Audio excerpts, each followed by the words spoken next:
আসছে। কেমন জায়গা আসলো আমরা ঠিক আছে, এই জায়গাটা একটু খাদ আছে তো, এই জায়গাটা ব্যাস ওই জায়গাটাতে বোধ হয়। আর এগুলো খারাপ হবে না, তাও হোক ওই জায়গায় বসে রাখলাম আগে। ও আগে তো এবার একটা স্টিল করুন। এখন আমরা দাঁড়িয়ে আছি বেগুনবাড়ি টি স্টেট, শিলিগুড়ি।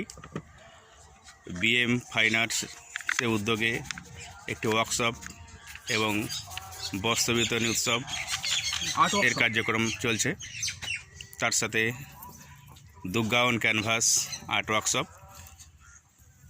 সমস্ত শিল্পীদের আমরা পেয়েছি, তাদের নানান সুন্দর সুন্দর কাজ আমরা দেখতে পাচ্ছি। সকলেই সুন্দরভাবে ফুটিয়ে তুলছে। কেউ দুর্গা,